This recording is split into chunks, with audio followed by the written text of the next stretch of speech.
زندگی ہماری ہے لیکن اس کو ڈرائیو کوئی اور کر رہا ہے. پھر جو روح رکھتا ہے، جو عقل رکھتا ہے، وہ اس کے برابر کیسے ہو سکتا ہے جو عقل نہیں رکھتا؟ اپنے وجود پر ہمارا اختیار ایسا ہے کہ ہم اپنی سانسوں کو روک نہیں سکتے. اسلام تو ہمیں ایسی تہذیب سکھاتا ہے کہ ہر کام کا آغاز اللہ کے نام سے. مسلمان تو ہر وقت اللہ کو یاد کر سکتا ہے، لیکن یہ لائف سٹائل سیکھنا پڑتا ہے. کس طرح سے اللہ تعالیٰ نے جب زمین پر بھیجا تھا تو یہ فرمایا تھا، زندگی کہاں سے آتی ہے یہ زندگی اور کہاں چلی جاتی ہے یہ زندگی. نہ آنے کے مالک ہیں نہ جانے پر قدرت رکھتے ہیں. کیوں ملی یہ زندگی؟ کس کا آئیڈیا تھا؟ کس وجہ سے یہ زندگی دی گئی؟ زمین پر رہنے والے اپنی زندگی کے بارے میں کتنے بے خبر ہیں. زندگی جس سے ہمیں پیار ہے، محبت ہے، جس زندگی کو ہم کھونا نہیں چاہتے، لیکن زندگی کھو جاتی ہے. ہاتھ میں کچھ نہیں رہتا. انسان کو لگتا ہے ابھی بہت زندگی پڑی ہے اور اچانک زندگی ختم ہو جاتی ہے. ایک بھاگ دوڑ ہے جو شروع ہوتی ہے اور انسان بھاگتے بھاگتے منہ کے بل گرتا ہے اور اس کے بعد زندگی نہیں، سب کچھ ختم ہو جاتا ہے. اس بھاگ دوڑ کا نتیجہ کیا ہے؟ کھا لیں، پی لیں، جی لیں. کیا انسان کھانے پینے کے لیے پیدا ہوا؟ یہی جیون ہے. عمر خیام نے کہا، eat, drink and be merry, tomorrow we may die. Babar نے کہا، بابر میں عیش کوش کہ عالم دوبارہ نیست، کہ عیش کر لو، یہ جہان پھر نہیں آئے گا. یہ تو سچ ہے کہ یہ جہان ختم ہو جائے گا. آگے کیا ہے؟ کون سوچتا ہے زندگی کی بھاگ دوڑ میں؟ کیونکہ ایسا لگتا ہے جیسے سب لوگ ایک اندھے کنویں میں بھاگتے جا رہے ہیں، بھاگتے جا رہے ہیں، بھاگتے جا رہے ہیں. بھاگتے بھاگتے بچے بڑے ہو جاتے ہیں، جوان ہوتے ہیں، بوڑھے ہو جاتے ہیں اور زندگی کی بازی ہار جاتے ہیں. کچھ لوگ پہلے ہی ہار جاتے ہیں. کتنا ضروری ہے یہ جاننا، زندگی ملی کیوں؟ بسر تو ہم سب کر رہے ہیں. وہ کسی نے کہا، میری ساری زندگی کو بے ثمر اس نے کیا، عمر میری تھی مگر اس کو بسر اس نے کیا. ایسا ہو جاتا ہے اور انسان کے ساتھ یہ حادثہ ہے کہ زندگی ہماری ہے لیکن اس کو ڈرائیو کوئی اور کر رہا ہے. کوئی اور ہے جو ہمیں کہیں لیے جا رہا ہے اور ہم اس کے پیچھے پیچھے بھاگتے جا رہے ہیں. اس لیے رک کے دیکھنے کی ضرورت ہے. زندگی کیا ہے؟ ہماری زندگی مختلف ہے. ایک جانور سے، فرشتوں سے اور دیگر جو بھی مخلوقات ہیں، جنات ہیں. اگر ہم پودوں کو دیکھیں، زیرو تو وہ بھی ہیں، اس طرح کے نہیں جیسے انسان اور جانور ہیں لیکن زندہ تو ہیں. تو ہماری زندگی کس اعتبار سے مختلف ہے کہ ہمیں اللہ سبحانہ وتعالیٰ نے صرف فزیکل وجود نہیں دیا، ہمیں اس کے ساتھ اللہ تعالیٰ نے عقل، ذہن دیا ہے اور ہمارے اندر اپنی روح پھونکی ہے. جسٹ امیجن، کائنات کا بادشاہ کہتا ہے، وَنَفَخْتُ فِيهِ مِن رُوحِي، میں نے اس انسان میں اپنی روح پھونکی ہے. تو پھر جو روح رکھتا ہے، جو عقل رکھتا ہے، وہ اس کے برابر کیسے ہو سکتا ہے جو عقل نہیں رکھتا؟ اللہ تعالیٰ سوال کرتے ہیں، هَلْ يَسْتَوِي الْأَعْمَى وَالْبَصِيرُ، کیا اندھا اور آنکھوں والا برابر ہوتا ہے؟ هَلْ يَسْتَوِي الَّذِينَ يَعْلَمُونَ وَالَّذِينَ لَا يَعْلَمُونَ، کیا وہ لوگ جو علم رکھتے ہیں اور وہ جو نہیں رکھتے دونوں برابر ہو سکتے ہیں؟ تو ایسا نہیں ہے. اسی طرح سے وہ لوگ جو ذہن رکھتے ہیں، روح رکھتے ہیں، وہ اس مخلوق کی طرح کیسے ہو سکتے ہیں جس کے پاس نہ عقل ہے نہ روح ہے؟ سب سے بڑا فرق جانتے ہیں کیا ہے؟ کہ ساری مخلوقات کے اندر بلٹ ان پروگرام ہے، لیکن اللہ سبحانہ تعالیٰ نے انسان کو بلٹ ان پروگرام نہیں دیا۔ ہماری فزیکل باڈی کے لیے بلٹ ان پروگرام ہے۔ ہمیں اپنے ہارٹ کو یہ نہیں کہنا پڑتا آپ دھڑکو، بلڈ پمپ کرو، اپنے گردوں کو، اپنے جگر کو ہمیں نہیں کہنا پڑتا۔ یہ تو نظام ہے جس میں آٹومیشن ہے۔ آٹومیشن اس اعتبار سے کہ یہ ہمارے کہے بغیر چل رہا ہے، لیکن ایسا نہیں ہے کہ خود سے خود چل رہا ہے۔ کوئی ہے جو اس کو چلا رہا ہے، کوئی ہے جو اس چلتے نظام کو بند بھی کر دے گا۔ زندگی اور موت دونوں ہی پہیلیاں ہیں۔ زندگی آتی ہے تو سب کچھ چلتا ہے، جس وقت کسی کی ڈیتھ ہو جاتی ہے، آپ نے ہو سکتا کسی کی ڈیتھ کا ٹائم دیکھا، اچانک چلتے چلتے سامنے کی اسکرین فلیٹ ہو جاتی ہے، ہارٹ بھی ہے، سارے آرگنز بھی ہیں، لیکن سب کام کرنا چھوڑ دیتے ہیں۔ سسٹم تو ہے، تو سسٹم ہماری مرضی سے نہیں چلتا اور ہماری مرضی سے وہ رکتا بھی نہیں۔ اور آپ دیکھیں کہ اپنے وجود پر ہمارا اختیار ایسا ہے کہ ہم اپنی سانسوں کو روک نہیں سکتے، ہم اپنے یعنی ہمارے وجود کے اندر ہے سب کچھ، لیکن ہمارے پھیپھڑے، ہمارا نظام ہے، سرکولیٹری سسٹم ہے، اس پر ہمارا کوئی اختیار نہیں ہے۔ کہیں سے ہمیں پتہ چلتا ہے کہ کوئی ایسی چیز ہے جس کی وجہ سے یہ سسٹم چلتا ہے، اور یہ اللہ سبحانہ تعالیٰ کا کرم ہے کہ اس نے ہمیں اپنی کتاب میں بتایا ہے کہ روح جب آتی ہے، زندگی ملتی ہے، تو یہ سارے سسٹمز چلتے ہیں، اور جب روح بلا لی جاتی ہے تو سب کچھ ختم ہو جاتا ہے۔ تو ہم دوسری مخلوقات سے مختلف ہیں جن کے اندر روح نہیں ہے۔ اور آپ سوچئے کہ جب اللہ تعالیٰ نے ہمارے اندر روح پھونکی ہے تو ایسا نہیں ہے کہ اس روح پر ہمارے ارد گرد کے ماحول کے اثرات مرتب نہیں ہوتے ہیں۔ ہم جیسے جسمانی طور پر بڑھتے ہیں، ہمیں فوڈ کی ضرورت ہے، ہمیں کیئر کی ضرورت ہے۔ کتنے لوگ ہیں کانشیس ہیں، organics, healthy food, healthy life style, تو لگتا ہے کہ انسان کا صرف جسم ہے، اور اس جسم کو پروان چڑھانے کے لیے ہم نے ایکسرسائز کرنی ہے، ہم نے ہیلدی فوڈ لینا ہے، اور ایسی چیزوں سے رکنا ہے جس کی وجہ سے صحت متاثر ہو جائے، تو اس طرح سے ہم ہیلدی لائف گزارنے کے قابل ہو جائیں گے۔ تو اب دیکھیے کہ جتنے مینٹل ہاسپٹل میں جائیے، فاؤنٹین ہاؤس جائیے، لوگوں کی فزیکل ہیلتھ تو ٹھیک ہے، لیکن وہ صحیح سوچنے سمجھنے کے قابل نہیں ہیں، لنکس نہیں جوڑ سکتے، ان کا ذہن ویسے کام نہیں کرتا جیسے ایک عام انسان کا ذہن کام کرتا ہے۔ تو مینٹلی ہیلدی ہونے کی ضرورت ہے نا۔ اسی طرح سے کتنے ہی لوگ ہیں جن کا مائنڈ بھی صحیح ورک کرتا ہے، باڈی بھی صحیح ورک کرتی ہے، لیکن ان کی روح ویسے ورک نہیں کر پاتی، ان کی روح ویسے کام نہیں کرتی۔ تو آپ دیکھیں کہ کتنے لوگ ہیں پھر ڈپریشن میں ہیں، سٹریس میں ہیں، انگزائٹی میں ہیں۔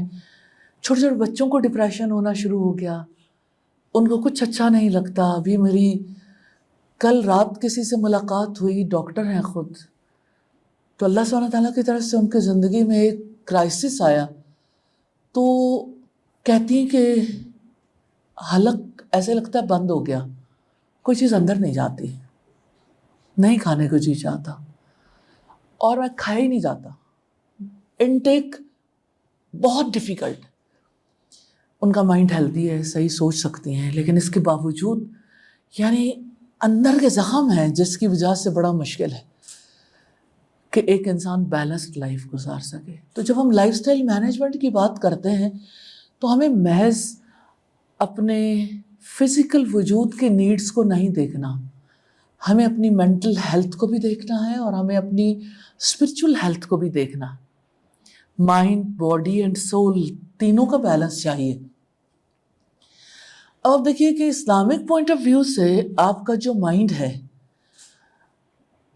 وہ کیسے ہیلدی ہو سکتا ہے اگر اس کے اندر ڈس آرڈر نہ ہو؟ کیا ایک بادشاہ کا مائنڈ بھی ڈس آرڈر کا شکار ہوتا ہے جو بڑے بڑے فیصلے کرتا ہے؟ کیا کوئی بہت بڑی ڈگریاں رکھنے والا کوئی سائنٹسٹ بھی کسی ڈس آرڈر کا شکار ہو سکتا ہے؟ جی، اس کائنات کو اللہ سبحانہ تعالیٰ نے ایسا بنایا کہ وہ ایک آرڈر کے تحت چل رہی ہے۔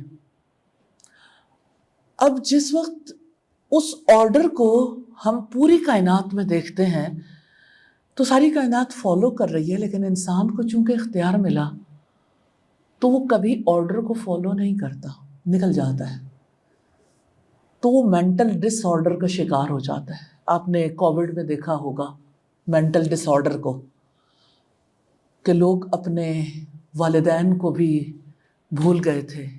ساری زندگی جنہوں نے ان کی بیٹرمنٹ کے لیے کام کیا، جب کسی کو کووڈ ہوا، انسٹرکشنز دی گئیں، سوشل ڈسٹینسنگ، ہینڈ شیک نہیں کرنا، ماسک لگانا ہے، اور کووڈ جب ابتدائی طور پر ہوا تو لوگوں نے ڈیڈ باڈیز کو دفنایا بھی نہیں۔ آپ اگر اس کو یعنی پیچھے جا کے دیکھیں تو لوگ کتنا زیادہ تکلیف میں مبتلا تھے جب لاک ڈاؤن ہو گیا تھا۔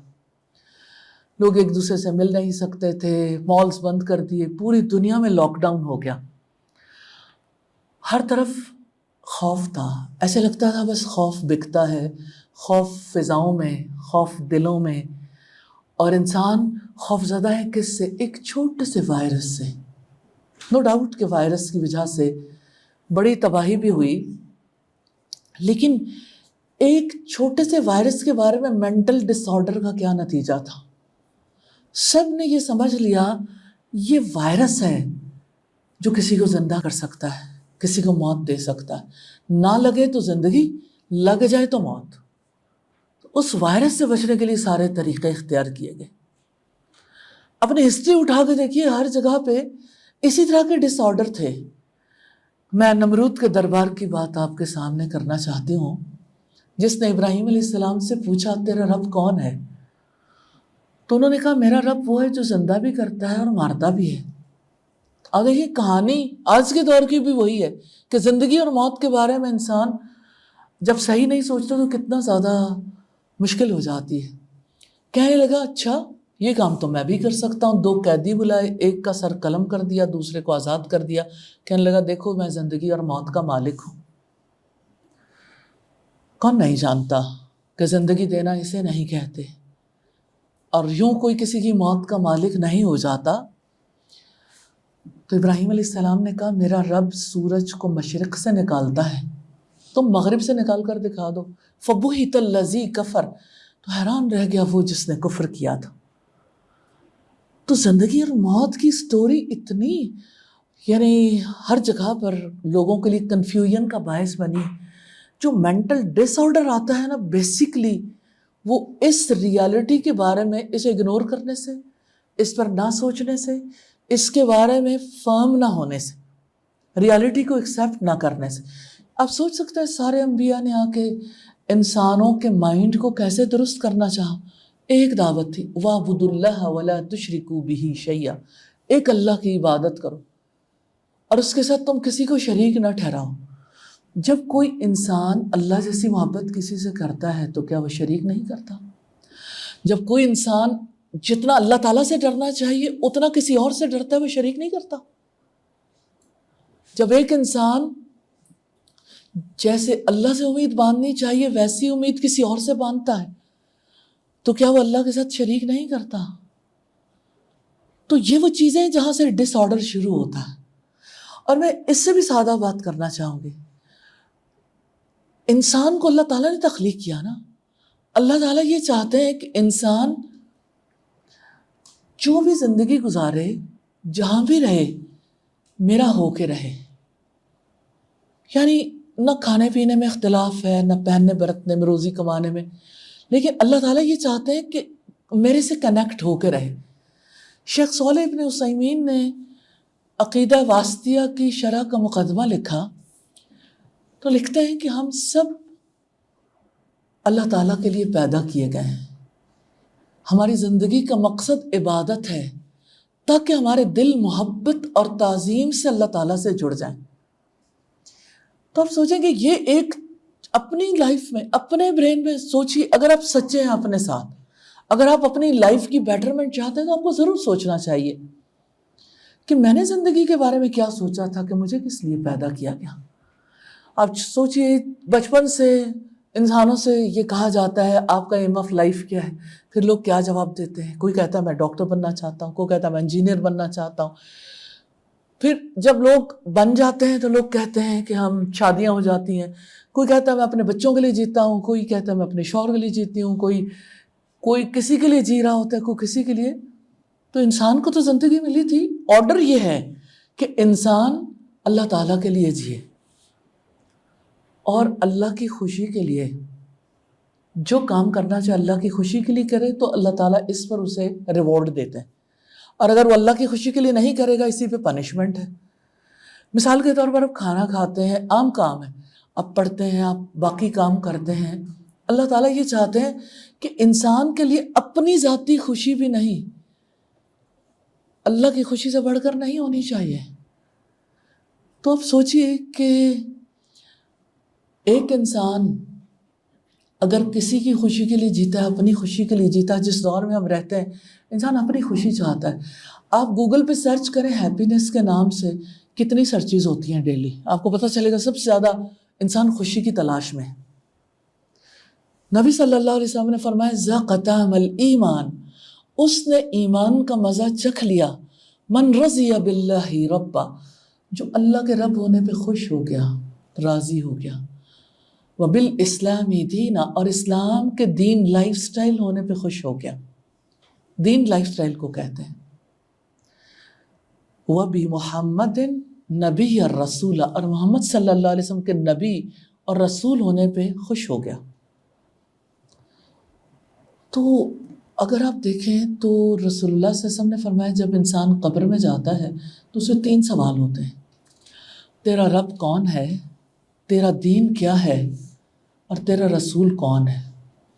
تو ایسا نہیں لگتا ایمان سے قبر تک، یعنی ایویلیوشن تک، جب ایک انسان ایمان کا مزہ چکھتا ہے زندگی میں، اور قبر میں جا کے جس وقت ایویلیوشن ہوتی ہے پتہ چلاتے ہیں زندگی میں کوئی کیا کر کے آیا، کہ وہ مینٹلی ڈس آرڈر کا شکار تو نہیں تھا، اسپرچولی مس فٹ تو نہیں تھا، ان بیلنسڈ لائف تو نہیں گزار کے آیا۔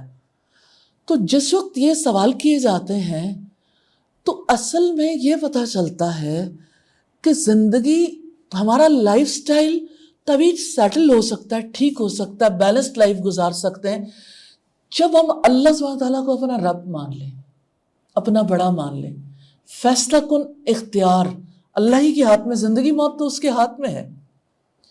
اور اللہ سبحانہ تعالیٰ نے ہمیں کہا سورہ ملک میں، خلق الموت والحیات لیبلوکم ایکم احسن عملا، اس نے موت اور زندگی کو پیدا کیا تاکہ وہ تمہیں آزمائے تم میں سے کون سب سے اچھے عمل کرنے والا ہے۔ تو زندگی تو اس لیے ملی کہ ہم ایکسیلنس اچیو کریں اس لائف میں۔ تو ایکسیلنس کو اچیو کرنا جو ہے یہ کیسے ممکن ہے؟ جب انسان مائنڈ، باڈی اینڈ سول کا بیلنس اختیار کرے، جیسے اللہ سبحانہ تعالیٰ نے بتایا۔ تو اللہ تعالیٰ نے جو دین دیا ہے، جو ہمارا لائف سٹائل ہے، ہم اس لائف سٹائل کے بارے میں اللہ سبحانہ تعالیٰ سے کمنٹ تو کر چکے۔ بے شک آپ کا پیدائش کے رجسٹر میں نام مسلمانوں کے طور پر لکھا گیا تب، یا آپ نے واقعی دل سے قبول کیا اسلام کو تب، ہر 2 صورت میں آپ کو اللہ سبحانہ تعالیٰ کو بڑا ماننا ہے as a Muslim, as a human being بھی۔ تو جو اللہ سبحانہ تعالیٰ کو اپنا رب مان لے، رسول اللہ کو اپنا رہنما مان لے، اسلام کو اپنا لائف سٹائل مان لے، تو اس کے لیے تو فیصلہ ہو جاتا ہے کہ اسے لائف کیسے گزارنی۔ تو میں مختصراً چند باتیں آپ کے سامنے رکھوں گی، اس کے بعد میں چاہتی ہوں کہ آپ کویسچنس کریں اور ہم اس کے مطابق آگے بڑھیں، اور ایک پلان سب لوگ یہاں سے لے کے جائیں کہ ہمیں لائف کو کیسے آرگنائز کرنا ہے۔ پہلی بات تو میں نے کی کہ مائنڈ، باڈی اینڈ سول کے حوالے سے کہ مائنڈ کے لیے اللہ تعالیٰ نے عقیدہ دیا ہے، بلیف سیٹ. اچھا، میں عجیب بات آپ سے کرنا چاہتی ہوں. میں نے جب ریسرچ کی بیہیویئر ماڈیفیکیشن پہ، میرا فیلڈ آف انٹرسٹ رہا پوری حیات میں، مجھے اس چیز نے سب سے زیادہ اپیل کیا. میں نے لوگوں کے بیہیویئرس کو بعد میں سب سے پہلے اپنے بیہیویئر کی طرف توجہ کی، تو مجھے فیل ہوا کہ لوگ دین پڑھ بھی لیں، اپنے دین کی انفارمیشن رکھ بھی لیں، زندگی نہیں بدلتی. زندگی اس کی بدلتی ہے جس کو یقین آ جاتا ہے. تو یہ رویے کیسے بدلتے ہیں، چینج کیسے آتی ہے، اور کیوں لوگ جو ہے سٹبن ہو جاتے ہیں، سنتے ہیں پھر سمجھتے بھی ہیں، پھر اس کے مطابق چینج نہیں آتی. تو میں نے شکاگو یونیورسٹی میں بیہیورل سائنسز کا ڈپارٹمنٹ ہے، اور لیری نوسی اور برکووٹس یہ بڑے سائنٹسٹ ہیں جو اس میدان میں کام کرتے ہیں. برکووٹس نے بڑی اس نے عمدہ ریسرچز کی. وہ کہتا ہے کہ جیسے انسان کی فزیکل انیٹمی نا باڈی کی، کہ ہماری ریڑھ کی ہڈی ہے، ہم کس طرح ہمارا وجود کھڑا ہے، کہتا ہے ایسے ہی مورل انیٹمی ہے. مورلی بھی انسان خود سے خود ایسا نہیں کہ کبھی سچ بول لیا، کبھی جھوٹ بول لیا، کبھی امانت، کبھی خیانت، کبھی وعدہ پورا کر لیا، کبھی نہیں کیا. ایسے کسی کا کردار نہیں بنتا. جو کریکٹر بلڈنگ ہے نا، جو اخلاقیات ہے، اس کا بھی پورا ایک ڈھانچہ، پورا ایک نظام ہوتا ہے. تو وہ لکھتا ہے کہ ایک سیٹ آف بلیف ہے جس کے مطابق کسی کا کوئی بھی بلیف ہو سکتا ہے کسی کا بلیف ہو کہ وہ اللہ پر یقین نہیں رکھتا، کسی کا 2 خداؤں پر یقین ہے، یا 3 پر، یا کسی کا توحید پر ہے. جو کسی کا مائنڈ سیٹ بن جاتا ہے نا سیٹ آف بلیف کی وجہ سے، اس کے مطابق اس کے بیہیویئرز چینج ہوتے ہیں، اس کے بغیر نہیں چینج ہوتے. تو سیٹ آف بلیف پہ کام کرنا اس لیے ضروری ہے کیونکہ یہیں سے ڈس آرڈر شروع ہوتا ہے نا. اور وہ کہتا ہے کہ جیسے کوئی انسان سمجھتا ہے ساری چیزوں کو، یعنی اس کو بلیف بھی ہے اس کے پاس، اور اس کو پتہ بھی ہے مورلز کا، لیکن ایموشنلی وہ ڈسٹربڈ ہے. تو اگر مورل ایموشنز نہیں ہیں تو اس کی گاڑی کو دھکا نہیں لگ سکتا، وہ چینج نہیں ہو سکتا. تو اس لیے وہ کہتا ہے کہ انسان کو جو چیز موٹیویٹ کرتی ہے، یا تو فیئر ہے یا کسی چیز کے بارے میں ہوپ. رسول اللہ نے فرمایا ایمان خوف اور امید کے بین بین رہتا. یہ آپ کا سیٹ آف بلیف ہے کہ جب آپ کا بلیف اس بات پر ہو، اللہ سبحانہ تعالیٰ سے خوف اور اللہ سبحانہ تعالیٰ سے امید رکھنا، یہ 2 چیزیں ہیں جس کے ساتھ انسان کے لیے عمل کرنا ممکن ہوتا ہے. تو لائف سٹائل کے بارے میں آپ جان بھی لیں گے تو چینج تو نہیں آئے گی جب تک کہ ایک سیٹ آف بلیف اس کے پیچھے کام نہیں کرے گا. جب تک آپ ایز اے مسلم اللہ سبحانہ تعالیٰ کے بارے میں جانیں گے نہیں، سمجھیں گے نہیں، اس کے ساتھ ایک کنیکشن، ایک ریلیشن بلڈ نہیں کریں گے، اور پھر اس کے مطابق آپ اپنے آپ کو دیکھیے،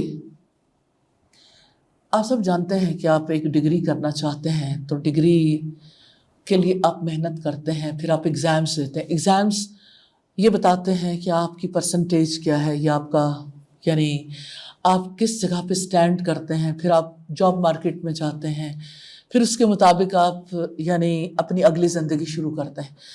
تو آپ کا سیمیسٹر سسٹم ہو یا اینول سسٹم، آپ جب پڑھتے ہیں، آپ پیپر دیتے ہیں، یا آپ کی اسیسمنٹ ہوتی ہے، جو بھی آپ کا نظام ہے، ہر ایئر میں یا ہر سیمسٹر کے بعد آپ کو پتہ لگتا ہے میں اب یہاں سٹینڈ کرتی ہوں یا سٹینڈ کرتا ہوں. اللہ سبحانہ تعالیٰ نے بھی نظام ایسا بنایا ہے کہ انسان جو ہے اپنے ہر عمل کے لیے اکاؤنٹیبل ہے، اسے جواب دینا ہے. وہ یوں ہی شتر بے مہار کے طور پر پیدا نہیں کر دیا گیا کہ ٹھیک ہے وہ کھائے پیے عیش کرے، چلا جائے جہان سے مٹی ہو جائے، اور پھر کل اس سے کوئی حساب کتاب نہ دینا پڑے. تو یہ اکاؤنٹیبلٹی کا احساس ہے جو انسان کو رائٹ وے چلنے کے لیے تیار کرتا ہے. اور ایک انسان کو اس چیز کا خوف ہوتا ہے کہیں میں کل ناکام نہ ہو جاؤں. تو جیسے دنیا میں سکسیس کے لیے انسان ایفرٹ کرتے ہیں، اسی طرح زندگی میں جو کچھ انسان کرتا ہے اگر اسے پتہ ہو، اگر اس کا یقین ہے کہ اس کے بعد ایک اور زندگی آنے والی ہے جس نے کبھی ختم نہیں ہونا، اور اس کے لیے جو سکسیس ہے وہی اصل سکسیس ہے،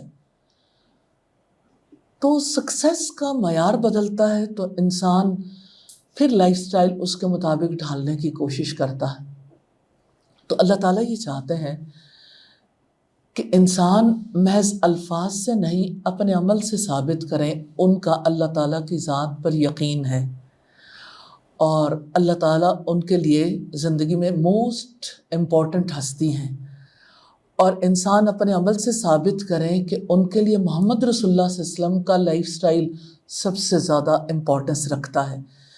کون نہیں جانتا لقد کان لکم فی رسول اللہ اسوۃ حسنہ، بلا شبہ یقیناً تمہارے لیے اللہ کے رسول کی زندگی میں بہترین نمونہ ہے کہ وہ تمہارے لیے رول ماڈل ہے.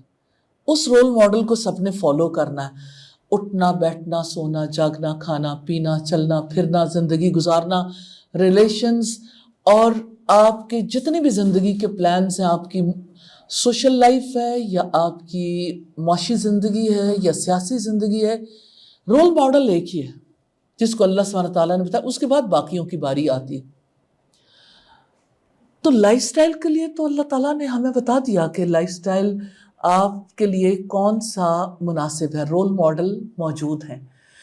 تو رسول اللہ صلی اللہ علیہ وسلم جو چینج لے کے آئے، میں ایک آیت آپ کے سامنے رکھنا چاہتی ہوں.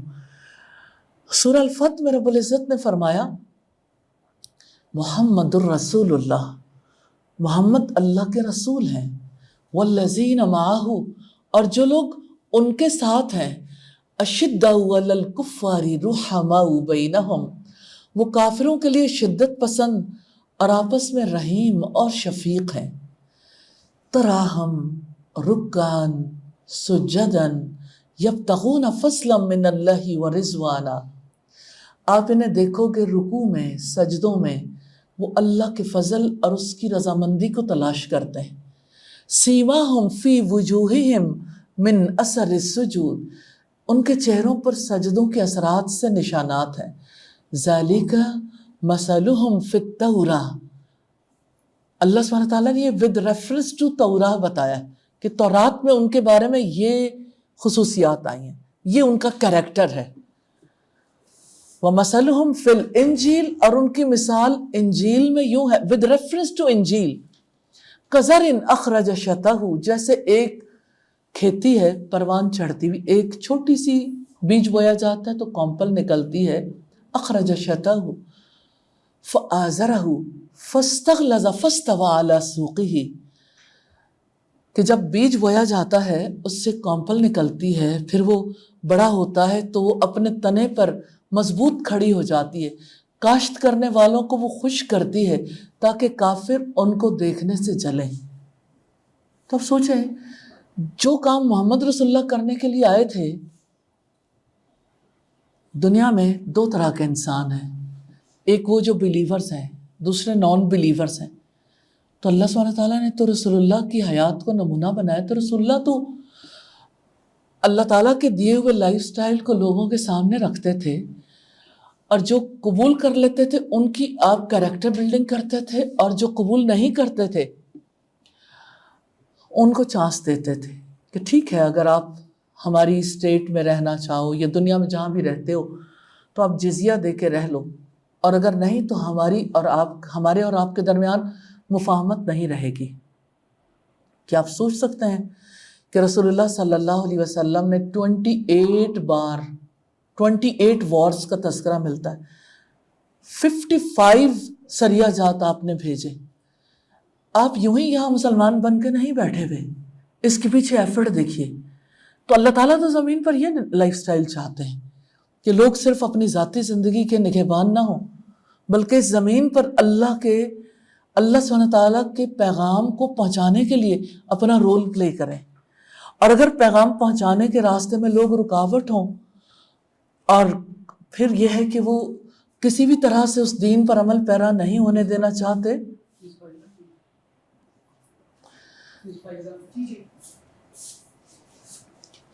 تو اگر اللہ سبحانہ تعالیٰ کے پیغام پر عمل پیرا نہیں ہونے دینا چاہتے تو پھر آپ کمپرومائز کرنے والی لائف نہیں گزارو گے.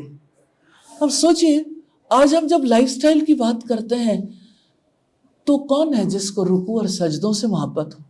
کون ہے جس کا مقصد جو ہے وہ اللہ کی رضا ہو؟ کون ہے جو جنت کے لیے اس دنیا میں زندگی بسر کرنا چاہتا ہو؟ کتنے کم لوگ ہیں جو ان حقائق کو سمجھتے ہیں. تو اللہ سبحانہ تعالیٰ ہے جس نے اپنے رسول کے توسط سے یہ بتایا کہ یہ صرف انڈیویجول کیریکٹرسٹکس نہیں ہیں، اس کے ساتھ ساتھ آپ کو لازمی طور پر اپنے رول کے بارے میں دیکھنا اور انڈرسٹینڈ کرنا ہے کہ اس دنیا میں آپ نے کیا رول پلے کرنا ہے. تو محمد رسول اللہ صلی اللہ علیہ وسلم تو اس جہان سے چلے گئے اپنا مشن مسلمانوں کو سونپ کے، کیونکہ مشن ختم نہیں ہوا، مشن تو جاری ہے، انسانیت تک اللہ کے پیغام کو تو پہنچانا ہے. تو یو شوڈ تھنک کہ ہمارے لائف سٹائل میں اس کے لیے کیا جگہ ہے، وہ کون سا وقت ہے جب ہم اللہ کی بات کسی سے کرتے ہیں اور کسی نان بلیور تک اللہ سبحانہ تعالیٰ کے پیغام کو پہنچاتے ہیں. وہ کون سا مقام ہے جب ہمیں اس رول کو پلے کرنے کا موقع ملا. تو یہ تو بہت آسان بات ہے کہ آپ سب سے پہلے اپنے لائف سٹائل کو سمجھیں کہ کیا ہونا چاہیے، اور پھر یہ کہ کرنے والے کام کیا ہیں، اور پھر یہ کہ ان کاموں کو ڈیلی، ویکلی، منتھلی کرنے کے بعد اینڈ رزلٹ کیا ہونا چاہیے. کہیں ایسا تو نہیں ہے کہ سب اس لیے جیتے ہوں کہ اچھی روزی کمانے کے قابل ہو جائیں. اچھی روزی کما لیں گے، کمانا چاہیے، اس میں کیا شک ہے کہ سچا تاجر رسول اللہ نے فرمایا اللہ کے عرش کے سائے تلے ہوگا جس دن کوئی سایہ نہیں ہوگا. اور الکاسب حبیب اللہ، ہنرمند اللہ تعالیٰ کا دوست ہے، اس میں کیا شک ہے. لیکن آپ سوچیں کہ آپ ایک عمدہ گاڑی لیتے ہیں، اس کے اندر پیٹرول ڈلواتے ہیں اور گاڑی کھڑی کر دیتے ہیں، گاڑی چلاتا ہی نہیں، گاڑی کھڑی رہتی ہے، گاڑی کی بیٹری ڈاؤن، یعنی گاڑی جو ہے وہ کچھ عرصے کے بعد آپ کے کام کی بھی نہیں رہتی. اگر آپ اسے مسلسل چلاتے نہیں ہیں تو گاڑی خراب ہونی شروع ہو جائے گی. ایک عقل مند انسان سوچتا ہے کہ اتنا پیسہ لگا کے گاڑی خریدی کیوں تھی، کہ گاڑی میں پیٹرول کیوں ڈلوایا. تو آپ اپنے اندر ہر دم پیٹرول ڈالتے ہیں، صبح بھی ڈال دیا، دوپہر کو بھی، شام کو بھی. اب کرنا کیا ہے، کرنے والے کام کیا ہیں. دیکھیں روزی کمانا تو ایک کام ہے نا، لیکن ایز اے ہیومن بینگ آپ نے زمین پر کیسی زندگی بسر کرنی ہے، بلیورز جیسے یا نان بلیورز جیسی. بلیورز کی زندگی آپ کسی بھی دور میں دیکھ لیجئے وہ زندگی ڈیفرنٹ ہے، کیونکہ بلیورز کے کاموں میں سے ہے اللہ سبحانہ تعالیٰ نے فرمایا کنتم خیر امت اخرجت للناس، تم بہترین امت ہو جسے لوگوں کے لیے نکالا گیا. تم لوگوں کو نیکی کا حکم دیتے ہو، برائی سے روکتے ہو، اس لیے کہ تم اللہ پر ایمان رکھتے ہو. تو بلیورز نے یہ کب سوچا کہ یہ بھی ہمارا کام ہے. تو سب سے پہلے ہمیں اپنے بلیف پر کام کرنا ہے، کیونکہ بلیف ہوگا تو اس کے مطابق آپ کی لائف چینج ہونی شروع ہو جائے گی. کون نہیں جانتا کہ ہم سب نے اگر اسی لمحے ہماری موت آتی ہے، ہمیں آج آئے، کل آئے، 100 سال کے بعد آئے، ہمیں اپنے رب کو فیس کرنا ہے، ہمیں اپنی لائف کا جواب دینا ہے.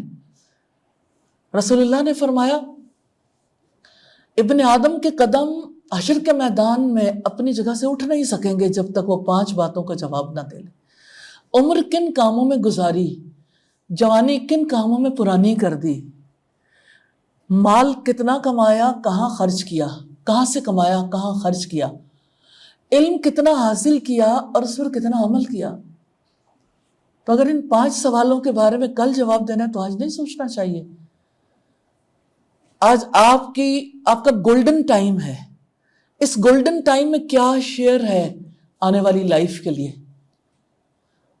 جس نے پیدا کیا اس کا کیا حق ہے.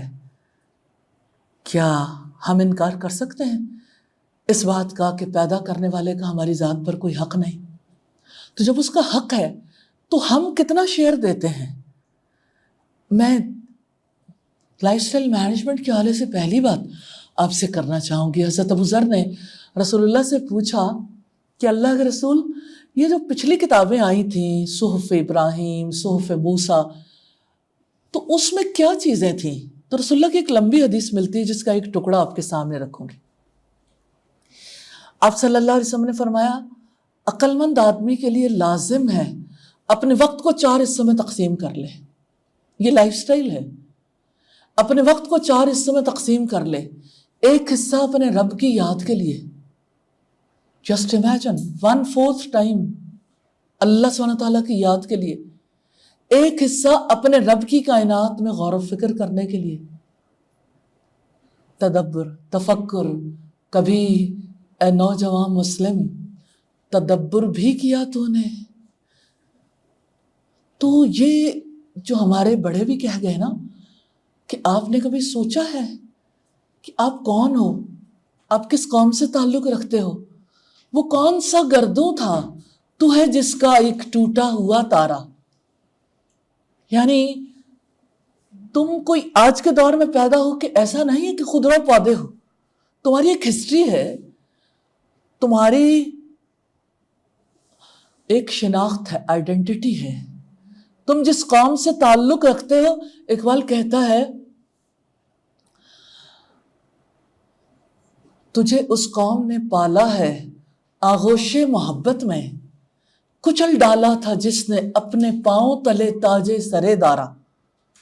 تو آپ تو ایسی قوم سے تعلق رکھتے ہیں جس قوم نے دنیا پر حکومت کی تھی.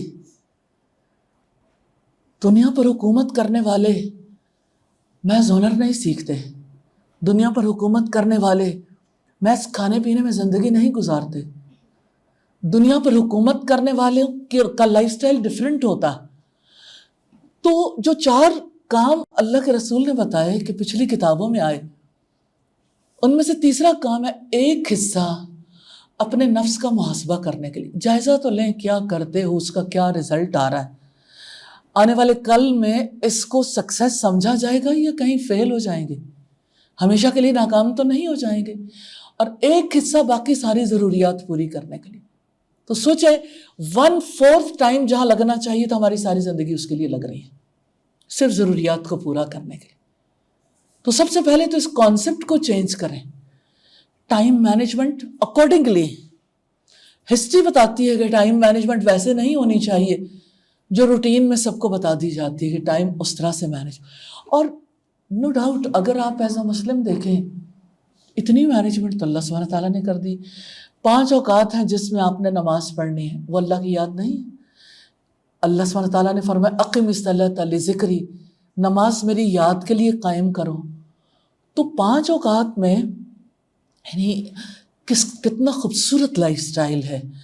آپ صبح اٹھتے ہیں، آپ کو بھوک لگتی ہے، آپ کھانا کھاتے ہیں، اور آپ صبح کے وقت آپ دعا بھی کرتے ہیں، ذکر کرتے ہیں، اور آپ قرآن کی تلاوت کرتے ہیں، فجر کی نماز ادا کرتے ہیں. تو آپ دیکھیں کہ آپ کی مینٹل ہیلتھ، آپ کی اسپرچول ہیلتھ، آپ کی فزیکل ہیلتھ کتنا خوبصورت پلان ہے نا کہ آپ کی زندگی کا آغاز اپنے رب کی یاد سے ہو.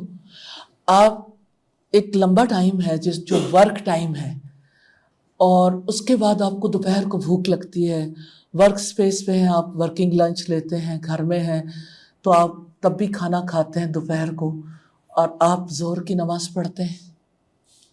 اور پھر آپ دیکھیے کہ جس وقت ایوننگ ہوتی ہے، آپ شام کی چائے یا مشروب کوئی نہ کوئی چیز لیتے ہیں، اور یہ وقفہ کم رہ جاتا ہے تو عصر کی نماز ادا کرتے ہیں. دنیا بھر میں جتنے آرٹسٹ ہیں، جتنے لکھاری ہیں، شاعر ہیں، جب سورج ڈوبنے کا ٹائم آتا ہے نا، اس ٹائم کو پورٹری کرتے ہیں، بہت اداسی کا ٹائم. یہ وقت یاد دلاتا ہے شام کا وقت، شام زندگی کو یاد دلاتا ہے، لوٹنے کو. اس لیے ایک عجیب سی بے خلی انسانوں پہ طاری رہتی ہے، اور کائنات میں بھی بڑی چینجز آتی ہیں. جیسے رسول اللہ صلی اللہ علیہ وسلم نے فرمایا کہ جب شام کا وقت ہو، مغرب کا وقت، جب سورج ڈوبنے کا وقت آتا ہے تو اپنے بچوں کو باہر نہ بھیجو، کیونکہ وہ بلیات کے نزول کا ٹائم ہوتا ہے. یعنی ظاہر کام تو سب نے کرنے ہی ہیں، لیکن کوئی ٹائم ہے جس وقت پہ بیماریاں، آفتیں، مصیبتیں نازل ہوتی ہیں، تو اس ٹائم پہ اپنے آپ کو سنبھال کے رکھو۔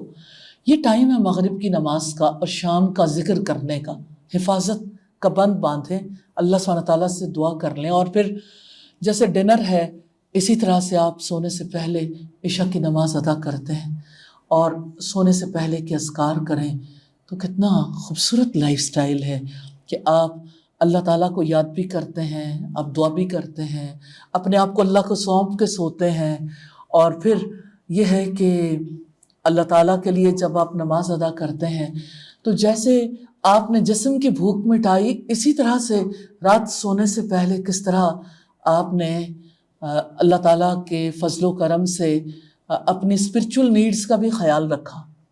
اور آپ دیکھیے کہ صبح سے لے کے رات تک آپ کی ڈیلی روٹین ہے، تو ڈیلی روٹین میں اللہ تعالیٰ کیا کہتے ہیں، جب کام شروع کرنا ہے تو اللہ تعالیٰ نے اپنی کتاب شروع کی بسم اللہ سے، اور بسم اللہ سے جو کام نہیں شروع ہوتا وہ ابتر ہے، مسند احمد کی روایت ہے، رسول اللہ نے فرمایا۔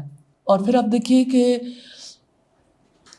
پچھلی صدی کے بہت بڑے سیرت نگار تھے مولانا ابو الحسن علی ندوی، ان کی ایک بہت ہی خوبصورت کتاب ہے جو کہ انہوں نے مختلف تعلیمی اداروں میں لیکچرز دیے، اور انہوں نے اپنی قوم کو جگانے کے لیے یہ بات بتائی کہ دیکھو اللہ کے نام سے جو علم شروع نہیں ہوتا وہ علم انسان کے لیے اللہ تعالیٰ سے دور کرنے والا بن جاتا ہے اور وہ کبھی برکت والا نہیں رہتا۔ تو اسلام تو ہمیں ایسی تہذیب سکھاتا ہے کہ ہر کام کا آغاز اللہ کے نام سے، کام کا اختتام اللہ کا شکر ادا کرتے ہوئے الحمدللہ، بسم اللہ اور الحمدللہ، یہ مسلمانوں کی زندگی کا حصہ ہے، یہ لائف سٹائل ہے ہمارا، کیونکہ اللہ سبحانہ تعالیٰ سے کنیکٹڈ رہنے کا کتنا آسان طریقہ ہے، کوئی بوجھ نہیں ہے، ایوری ون نوز۔ آپ کام شروع کرنا چاہتے ہیں، ہمارے ہاں تو کام شروع کرنے کے لیے انشاءاللہ تب لوگ کہتے ہیں جب نہ کرنا ہو، کیونکہ میری تو مرضی نہیں ہے، اللہ نے چاہا تو چلو ٹھیک ہے ہو جائے گا، نعوذ باللہ۔ لیکن اصل میں بات کیا ہے کہ اللہ سبحانہ تعالیٰ کہتے ہیں وَمَا تَشَاءُونَ إِلَّا أَن يَشَاءَ اللَّهُ، تمہارے چاہنے سے کچھ نہیں ہوتا جب تک کہ اللہ تعالیٰ نہ چاہے۔ تو انشاءاللہ کا مطلب ہے کہ اگر اللہ نے چاہا، میری کمٹمنٹ ہے میں یہ کام کر لوں گا انشاءاللہ۔ کتنا چھوٹا مختصر سا لفظ ہے۔ رسول اللہ نے ایک دفعہ اہل مکہ نے سوال کیا، یہودیوں نے سکھایا تھا کہ محمد سے پوچھو، اگر یہ بتا جائے تو سمجھ لو کہ پھر یہ ٹھیک ہے، اور اگر نہ بتا پائے تو کم از کم تمہیں پتہ چل جائے گا کہ یہ نبی ہے یا نہیں۔ سوال کیا، یہ بتاؤ کہ موسیٰ اور خضر کے درمیان جو گفتگو ہوئی تھی وہ کیا تھی؟ اب ظاہر ہے کہ تب کوئی ای میلز، کوئی چیٹس، کوئی اتنے تیز رفتار کوئی سلسلے تو نہیں تھے، سوشل میڈیمز نہیں تھے، کوئی الیکٹرانک میڈیم نہیں تھا، کوئی پرنٹ میڈیا نہیں تھا، لائبریریاں نہیں تھیں، خبر نہیں پہنچ سکتی تھی۔ پی کے ہٹی کہتا ہے پورے عرب میں 3 لوگ تو لکھنا جانتے تھے، اور پورے عرب میں صرف 17 لوگ تھے جو پڑھنا جانتے تھے۔ تو ایسے میں کیسے پتہ چلتا کہ خضر اور موسیٰ کے ساتھ کیا ہوا؟ اچھا، دوسرا سوال تھا کہ یہ پوچھیں کہ اصحاب کہف کون تھے؟ اصحاب کہف 7 سلیپرز کون تھے؟ اور تیسرا سوال یہ تھا کہ ذوالقرنین کون تھا؟ رسول اللہ نے کہا ٹھیک ہے کل بتاؤں گا، انشاءاللہ نہیں کہا۔ 15 دن وحی نازل نہیں ہوئی۔ 15 دن کتنی بچھاڑ ہوئی ہوگی، اور اللہ کے رسول صلی اللہ علیہ وسلم آئندہ کے لیے ہمیشہ کے لیے سیکھ گئے وَمَا تَشَاءُونَ إِلَّا أَن يَشَاءَ اللَّهُ، تمہارے چاہنے سے کچھ نہیں ہوتا جب تک کہ اللہ نہ چاہے۔ انشاءاللہ کا مطلب ہے کہ میرا رب چاہے گا تو یہ ہوگا، یہ اللہ کی تقدیر پر ایمان۔ خوبصورت چیز کو دیکھیں، سبحان اللہ، ماشاء اللہ، کسی کی کوئی مصیبت آ جائے، ڈیتھ ہو جائے، انا للہ، اگر کوئی حادثہ پیش آنے لگے، حسبی اللہ، کہ اللہ میرے لیے کافی ہے، حسبک اللہ، اللہ آپ کو کافی ہو جائے۔ اور اسی طرح سے شیطان سے پناہ مانگنی، اعوذ باللہ۔ اور کبھی کوئی بیمار ہو جائے، لا باس طہور انشاءاللہ، کوئی بات نہیں، انشاءاللہ یہ بیماری آپ کو پاک کر دے گی۔ تو اب دیکھیں مسلمان تو ہر وقت اللہ کو یاد کر سکتا ہے، لیکن یہ لائف سٹائل سیکھنا پڑتا ہے۔ آپ دیکھیں، آپ جب کوئی آپ کو گفٹ دیتا ہے یا کوئی آپ کی ہیلپ کر دیتا ہے تو آپ کہتے ہیں جزاک اللہ، اللہ آپ کو جزا دے گا، کیونکہ میرے بس میں نہیں ہے، یہ جزا تو اللہ تعالیٰ ہی دے سکتا ہے۔ لیکن اس کی بجائے جب آپ کہتے ہیں تھینک یو، آپ کہہ سکتے ہیں آپ کا شکریہ، ٹھیک ہے، لیکن ایک مسلمان اس سے بہت آگے ہے، کیونکہ وہ اپنے ہر کام کا تعلق اللہ تعالیٰ سے جوڑتا ہے۔ یہ کنیکشن ہے جو اپنا بھی جوڑنا ہے، اور یہ کنیکشن ہے جو اپنے بچوں کا بھی جوڑنا ہے، آنے والی جنریشنز کا بھی جوڑنا ہے۔ کیونکہ انسان کنیکٹڈ رہتا ہے تو اس کا ذہن ٹھیک رہتا ہے، اس کو برکت بھی ملتی ہے۔ یہی لائف سٹائل ہے جو ہمیں محمد رسول اللہ نے سکھایا۔ اور پھر آپ دیکھیے کہ جس وقت محمد صلی اللہ علیہ وسلم پر پہلی وحی نازل ہوئی، اور اس سے بھی پہلے دیکھیے آسمانوں پر اللہ سبحانہ تعالیٰ نے جس وقت فرشتوں کو یہ حکم دیا تھا کہ آدم کو سجدہ کرو، تو جانتے ہیں کس وجہ سے کہا تھا؟ کیونکہ اللہ تعالیٰ نے فرشتوں سے پوچھا تھا ان چیزوں کے نام بتا دو، کوئی نہیں بتا سکا، اور اللہ سبحانہ تعالیٰ نے انہیں علم الاشیاء دیا تھا۔ تو جب انہوں نے سب چیزوں کے نام بتا دیے تو فرشتوں نے کہا تھا سبحانک لا علم لنا الا ما علمتنا، پاک ہے تیری ذات، ہم کچھ نہیں جانتے مگر جو تو نے ہمیں سکھا دیا۔ تو یعنی اللہ سبحانہ تعالیٰ نے اس وقت انہیں بتایا کہ میں نے کہا تھا جو میں جانتا ہوں وہ تم نہیں جانتے، کیونکہ فرشتوں نے کہا تھا کہ آپ زمین میں ایسے کو پیدا کرنے والے جو فساد کرے گا اور خون بہائے گا، تو اللہ تعالیٰ نے بتایا کہ نہیں، علم دوں گا، تو جو اس علم کے مطابق چلے گا تو اس کے لیے نہ خوف ہوگا نہ غم۔ جیسے آدم علیہ السلام اور حضرت حوا کی جب آزمائش ہوئی، ناکام ہو گئے، جب ایک درخت کا پھل کھانے سے روکا تھا، اور پھر جس وقت آدم علیہ السلام اور حضرت حوا کے لباس اتر گئے، پھر پتوں سے ڈھانپنے لگے، تو اللہ تعالیٰ نے پہلی چیز جو سکھائی تھی وہ توبہ ہے۔ یہ ہمارا لائف سٹائل ہے کہ ہم سے غلطیاں ہوتی ہیں تو ہمیں اپنے رب سے ایکسکیوز کرنا ہے، اس سے مغفرت کی دعا کرنی کہ ہمارے گناہ مٹا دے، کیونکہ گناہوں کے ساتھ ہم چل نہیں سکتے۔ یہی تو ہے جو ہمارے روح کو کھا جاتے ہیں، روحانی طور پر ہمیں ویک کر دیتے ہیں، اور جس کی وجہ سے ہم بیلنسڈ لائف نہیں گزار سکتے۔ تو توبہ کرنے کے بعد کس طرح سے اللہ تعالیٰ نے جب زمین پر بھیجا تھا تو یہ فرمایا تھا اہبطوا منہا جمیعا، اس میں سارے کے سارے اتر جاؤ، فَإِمَّا يَأْتِيَنَّكُم مِّنِّي هُدًى فَمَن تَبِعَ هُدَايَ فَلَا خَوْفٌ عَلَيْهِمْ وَلَا هُمْ يَحْزَنُونَ۔ اتر جاؤ اس میں سے سارے کے سارے، پھر اگر تمہارے پاس میری جانب سے کوئی ہدایت آئے گی تو جو اس کی پیروی کرے گا اس کے لیے نہ خوف ہوگا نہ غم۔ دنیا میں آج سب سے بڑا چیلنج کیا ہے؟ دو چیزیں ہیں جو ایموشنلی آپ کو بہت ڈسٹرب کرتی ہیں، فیئر اور آپ کی سیڈنس، آپ کا غم، گریف۔ اللہ تعالیٰ کہتے ہیں ان سے آپ نہیں نکل سکتے۔ آج انسانیت کیوں سٹریس کا شکار ہے، کیوں انسان انگزائٹی میں مبتلا ہے؟ ہر وقت آپ کو کوئی ویکسینیشن لگوانی ہے، بچوں کو ویکسین بچوں کی کروانی ہے، یا اسی طرح سے بڑوں کو ہر وقت کوئی نہ کوئی نئی بیماری انٹروڈیوس ہوتی ہے، پھر پتہ چلتا ہے اس کا علاج کیسا ہے۔ تو بکتا کیا ہے؟ فیئر۔ کووڈ میں اتنا خوف بکا، اتنا زیادہ، ساری انسانیت جب خوف زدہ ہو گئی تو پھر ویکسینیشن جو ہے وہ سب نے ایکسیپٹ کر لی کہ بچانے کا کوئی راستہ ہی نہیں ہے۔ اور آپ دیکھیں کہ غم کا جہاں تک تعلق ہے تو انسان نہیں جانتے کہ غم کی وجہ سے اس کی سائیکی کتنی خراب ہو جاتی ہے۔ وہ اسلام امجد کہتا ہے نا، پیڑ کو دیمک لگ جائے یا آدم زاد کو غم، دونوں ہی کو امجد ہم نے بچتے دیکھا کم۔ تو یہ اسلامک لائف سٹائل میں فیئر اور گریف دونوں کی ایسے گنجائش نہیں ہے۔ اللہ تعالیٰ غم کا بھی علاج کرتے ہیں، جیسے ایک غزوے پر تبصرہ کرتے ہوئے اللہ تعالیٰ کہتے ہیں کہ ہم نے تمہیں غم پر غم دیے، لِكَيْ لَا تَأْسَوْا عَلَىٰ مَا فَاتَكُمْ، تاکہ تم اپنے جانے والی چیزوں پر غم نہ کرو۔ تو ایموشنلی انسان کیسے سٹیبل ہوتا ہے؟ اسٹریس سے، انگزائٹی سے کس طرح سے انسان بچتا ہے؟ اللہ پر یقین کر کے. جو اللہ پر یقین کرتا، اللہ پر توکل کرتا ہے، اللہ پر بھروسہ کرتا ہے، اللہ تعالیٰ اس کے بارے میں کہتے ہیں وَيَرْزُقُهُ مِنْ حَيْثُ لَا يَحْتَسِبُ. اللہ ایسی جگہ سے رزق دے گا جہاں سے کسی نے گمان بھی نہ کیا. وَمَن يَتَوَكَّلْ عَلَى اللَّهِ فَهُوَ حَسْبُهُ. جو اللہ پر توکل کرتا ہے اللہ اس کے لیے کافی ہو جاتا ہے. اور اللہ تعالیٰ فرماتے ہیں وَمَن يَتَّقِ اللَّهَ يَجْعَل لَّهُ مَخْرَجًا. جو اللہ سے ڈر کے رہتا ہے اللہ اس کے لیے مشکلات سے نکلنے کا راستہ بنا دیتا ہے. تو اللہ کو اپنا بڑا بنا لے. اذان ہوتی ہے، یہ ہمارا لائف سٹائل ہے. آپ ذرا ویسٹ میں جائیں تو اذانیں ایسے نہیں ہوتی. اذان ہوتی ہے ہر بار. آپ کتنا غور کرتے ہیں کہ یہ اذان جو ہے یہ دعا کا ٹائم ہوتا ہے، اور اذان جواب چاہتی ہے اللہ اکبر اللہ اکبر. اللہ سب سے بڑا ہے. آپ نے کبھی سوچا اللہ سب سے بڑا تو ہے، آپ کے دل میں کون بڑا ہے؟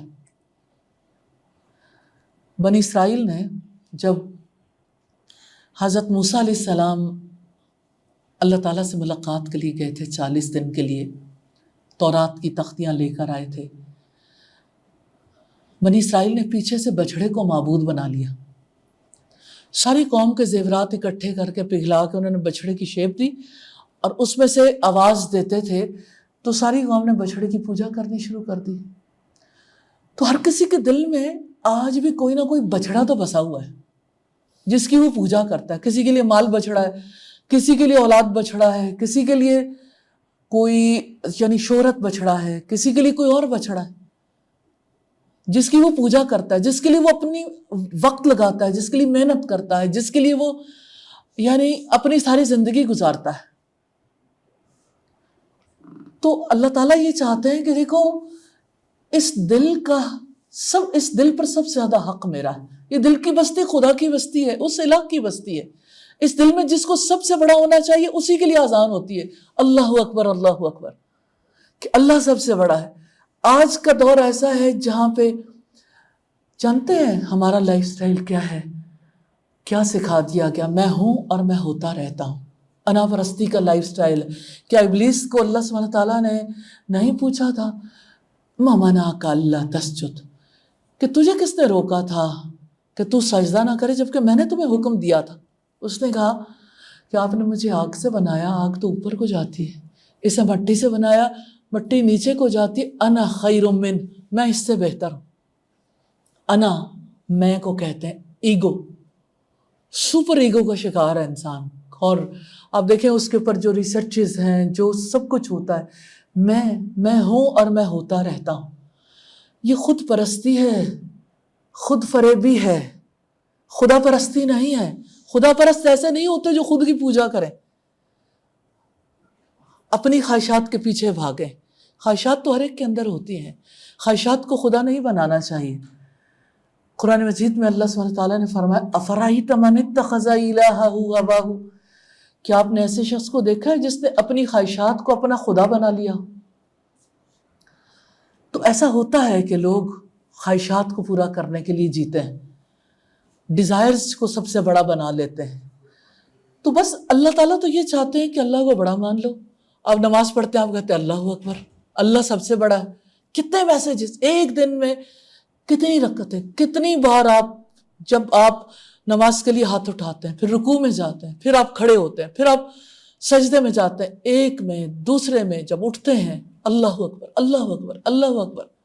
اتنی زیادہ ضرورت ہے. انا پرستی اتنا بڑا بت ہے انسان کے لیے، اور آج کا انسان کسی اور بت پرستی میں مبتلا نہیں، اپنی ذات کا بت ہی بہت بڑا ہے.